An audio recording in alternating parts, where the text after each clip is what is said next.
Kishanganj police ने bike चोर गिरोह की कमर तोड़ कर रख दी है। विशेष ऑपरेशन चलाकर जिला पुलिस ने 4 चोर और 13 बाइक के साथ उन्हें धर दबोचा है। टाउन थाना के हलीम चौक इलाके में मोहम्मद सलीम के गैरेज में दबिश देकर चोरी की मोटरसाइकिल को बरामद किया है। एसडीपीओ गौतम कुमार के मुताबिक पुलिस ने बहादुरगंज थाना से बाइक चोर गिरोह के सरगना मोहम्मद इसराइल को पहले दबोचा, जिसकी निशानदेही पर पूरे गिरोह का भंडाफोड़ हुआ। गिरफ्तार इसराइल हिस्ट्री शीटर है, जिसके खिलाफ पूर्णिया जिले में भी मामला दर्ज है। वहीं मोहम्मद सलीम बंगाल के ग्वालपोखर का रहने वाला है, जो चोरी की बाइक को खरीद बिक्री करने का धंधा करता था। किशनगंज पुलिस की इस सफलता से जिले में बाइक चोरी की वारदात में अंकुश लगने की उम्मीद है। मोटरसाइकिल चोरों की घटना बहुत तेज़ी से बढ़ी थी। उसी के आधार परिप्रेक्ष्य में हमारे एसपी महोदय ने कुछ दिशा निर्देश दिए थे। उसी के परिप्रेक्ष्य में एसएचओ बहादुरगंज जो प्रोबेशनल डीएसपी हैं, उनके द्वारा एक रंगे हाथ में चोर को पकड़ा गया था, जिसका नाम मोहम्मद इजराइल है। उन्हीं के साथ बहुत प्रोफेशनल तरीके से पूछताछ किया गया। उसी के आधार पर कई जगह को अन्य चोरों को भी पता चला और इस कारण से उन्होंने टाउन थाना के एसएचओ से संपर्क किया और बिल्कुल आपसी समन्वय स्थापित करके मेन जो इसका हीरो था, जो जहाँ पर मोटरसाइकिल चोरी होती है, मोहम्मद सलाम है, हलीम चौक में मोहम्मद सलाम है, उनके गैरेज का उद्भेदन हुआ। उस गैरेज में भी कई प्रकार के मोटरसाइकिल बरामद की गई है, जो बाहर से है, जो चोरी की बताई जाती है। और ये जो मोहम्मद इजराइल है, ये पूर्व में भी कई घटना का अंजाम दिया गया। पूर्णिया में भी वांटेड है, कई चोरी की घटना का अंजाम दिया गया है।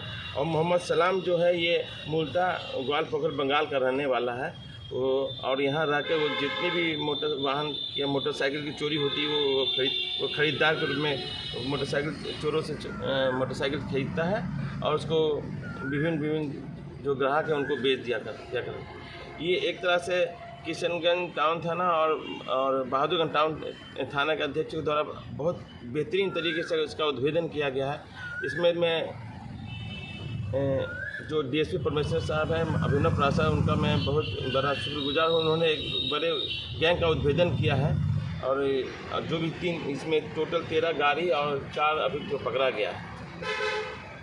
सर, ये चोर कहाँ से, मतलब गाड़ी किशनगंज से खरीद के या चोरी करके कहाँ बेचते थे? और ये शहर के विभिन्न जगह पर जितने भी आपके सराउंडिंग डिस्ट्रिक्ट है, जैसे अररिया, पूर्णिया, किशनगंज में बेचते थे। ये बहुत कम दाम में बेच देते थे।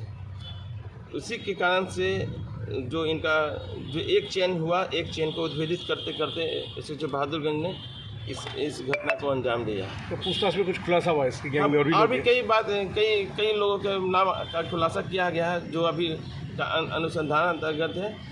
उसको हम लोग बाद में देखेंगे, अभी हम लोग देख रहे हैं। अगर और विशेष पूछताछ करना है तो आप एसएचओ बहादुरगंज से आप इससे पूछताछ कर सकते हैं। कि सर ने बताया मोहम्मद इजराइल आलम जो है, ये पूर्णिया में भी पहले वाहन चोरी के मामले में ही जेल जा चुके थे और एक जो प्रोफेशनल जो क्राइम का पैटर्न होता है, उसी को ये फॉलो कर रहे थे। उसी के क्रम में एक घटना को इन्होंने अंजाम देने की कोशिश की बहादुरगंज में, जिसमें ये पकड़े गए हैं। और इससे पहले भी 2 केस वहाँ पे उन पर दर्ज है विभिन्न धाराओं के अंतर्गत, सुसंगत धाराओं में। और इनके साथ ही जो लोग इनके साथ जाते थे, इनकी सहायता करते थे, जिस वाहन से जाते थे ये लोग, उन्हीं के कहने पे उनसे जब पूछताछ की गई तो एक के बाद एक उद्भेदन होते गया। और जो भी उनके साथी है, उन सब का नाम उन्होंने खुद बताया। इन्होंने भी स्वीकार किया है कि ये इजराइल से ही लेते थे जो वाहन था। और बेसिकली अभी तक जो खुलासा हुआ, ये इंटर डिस्ट्रिक्ट ज़्यादा ओरिएंटेड थे, क्योंकि ये पूर्णिया के रहने वाले हैं। इनका ससुराल हलीम चौक पे था, तो ये वहाँ पे वांटेड थे और इस ज़िले में आकर के बस गए थे और यहाँ पे विभिन्न थाना क्षेत्रों में जाकर के ये घटना को अंजाम दे रहे थे। सर, कितनी गाड़ियाँ बरामद हुई है और कितने लोगों की गिरफ्तारी हुई है? कुल 13 गाड़ियाँ बरामद हुई है और 4 अभियुक्त की अरेस्ट किया है। और ये जो भी इस केस का उद्भेदन में जो भी टीम लगी हुई, मैं पुलिस अधीक्षक महोदय से अनुरोध करूँगा कि इन लोगों का नाम सोनपुर मेला डिवाइड के लिए प्रपोजल भेजा जाए।